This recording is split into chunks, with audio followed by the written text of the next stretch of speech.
ചണ്ടാലവേഷ്ടിയിൽ ഉന്നത കുലജാതനായ ആര്യവംശത്തിൽപ്പെട്ട ആനന്ദന് ദാഹജലം ചോദിക്കുമ്പോൾ പിന്നോക്കക്കാരിൽ പിന്നോക്കക്കാരിയായ ചണ്ടാലന്റെ മകൾ മാതങ്കി വെള്ളം കൊടുക്കാൻ മടിക്കുന്ന രംഗം.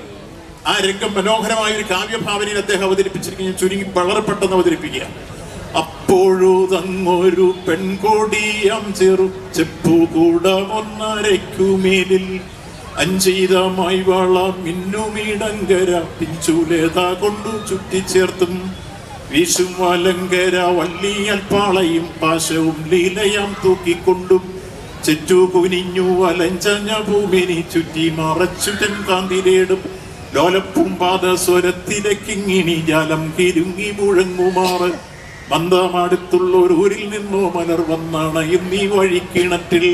ഈ കിണറ്റിൽ നിന്ന് വെള്ളം കോരാൻ വേണ്ടി മാതങ്കി വരുന്ന ഭാഗമാണ് ആശാൻ മനോഹരമായി കാവ്യഭാവനയിൽ വിശദീകരിക്കുന്നത്. അപ്പോഴാണ് ഉന്നത കുലജാതനായ ആര്യവംശത്തിൽപ്പെട്ട ആനന്ദൻ ദാഹിക്കുന്നു എന്ന് പറഞ്ഞ് മുന്നോട്ട് വരും. ദാഹിക്കുന്നു ഭഗിനി കൃപാരസാമോഹനം കുളിർത്തണ്ണീരിതാശുനി ഓമലേ തരൂതല്ലെന്നതു കേട്ടൊര മനോഹരി അമ്പരന്നോതിനാൾ. അപ്പൊ തിരിച്ച് അല്ലല്ല കഥ ഇത് കഷ്ടമേ അല്ലലാലങ്ങു ജാതി മറന്നിതോ നീചനാരിതൻ കയ്യാൽ ജലം വാങ്ങി ആചമിക്കുമോ ചൊല്ലിടുമാര്യന്മാർ. എന്നുവെച്ചാൽ ആര്യവംശത്തിൽപ്പെട്ട ആനന്ദൻ ഈ നീചയുടെ കയ്യിൽ നിന്ന് വെള്ളം വാങ്ങി കുടിക്കുമോ എന്നാണ് അവൾ മേടിച്ചു പറയുന്നത്. അപ്പൊ തിരിച്ച് കോപമേനരുതേ പാപമാവിവൾ ഒരു ചണ്ടാലി ഗ്രാമത്തിൻ പുറത്തിങ്ങു വസിക്കുന്ന ചാമരനായകൻ തന്റെ കിടാത്തി ഞാൻ. അവൾ ചാമരനായകന്റെ കിടാത്തിയാണ് ഗ്രാമത്തിന്റെ പുറത്ത് വസിക്കുന്നത്. ആ പിന്നോക്കക്കാരിൽ പിന്നോക്കക്കാരിയായ ചണ്ടാലന്റെ മകൾ ഈ വെള്ളം കോരുമ്പോ ആ വെള്ളം ചോദിക്കുന്നു.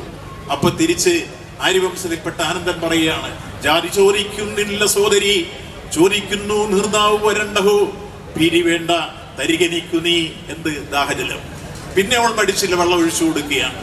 അപ്പൊ ചണ്ടാലയിൽ ചണ്ടാലയായിട്ടുള്ള ഗ്രാമത്തിന് പുറത്തേക്ക് വസിക്കുന്ന ചാമരനായകന്റെ കിടാത്തി ഉന്നത കുലജാതനായ ആര്യവംശത്തിൽപ്പെട്ട ആനന്ദൻ വെള്ളം ചോദിക്കുന്ന രംഗമാണ് ചണ്ടാലവിഷ്ടിയിൽ മനോഹരമായി ആശാൻ അവതരിപ്പിച്ച് നമ്മുടെ ഒരു കാലഘട്ടത്തിൽ നമുക്ക് സാമൂഹ്യ വിപ്ലവത്തിന് തിരികൊളുത്തുന്ന രൂപത്തിലേക്ക് തൂലികയെ പടവാളാക്കി.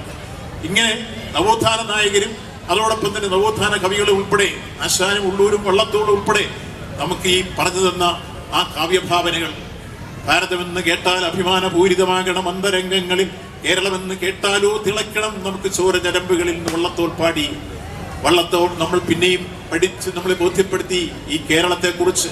പച്ചയാം വിരിപ്പിട്ട സഹ്യനിൽ തലവെച്ചും സ്വച്ഛാബ്ദി മണൽത്തിട്ടാം പാദോപദാനം പൂണ്ടും പള്ളി കൊണ്ടിടുന്ന നിങ്ങത്തെ കാത്തു കൊള്ളുന്നു കുമാരിയും ഗോകർണേശ്വരും അമ്മേ.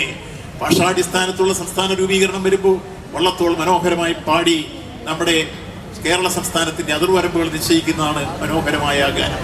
ഇത്തരത്തിൽ കാവ്യകളും ഒക്കെ നമുക്കിടെ മാറ്റത്തിന് വേണ്ടി അവരുടെ തൂലികയെ പടവാളാക്കിക്കൊണ്ട് നടത്തിയിട്ടുള്ള പടയോട്ടത്തിൽ നിന്നാണ് നമുക്ക് ഈ സാമൂഹ്യ മാറ്റങ്ങൾ സഭയും എല്ലാം ചേർന്ന് നടത്തിയിട്ടുള്ള പോരാട്ടങ്ങളാണ് നമുക്കിന്ന് വഴി നടക്കാൻ, വർത്തമാനം പറയാൻ, സംഘടിക്കാൻ, സമരം ചെയ്യാനുള്ള സ്വാതന്ത്ര്യത്തിലേക്ക് നാം കടന്നു വരുന്നത്. അതുകൊണ്ട് ഈ കാലഘട്ടത്തിൽ ക്രിസ്മസ് ഉയർത്തുന്ന സന്ദേശം നന്നാവാൻ ഒന്നാവണം, ഒന്നാവാൻ നന്നാവണം എന്ന സന്ദേശം തന്നെയാണ്.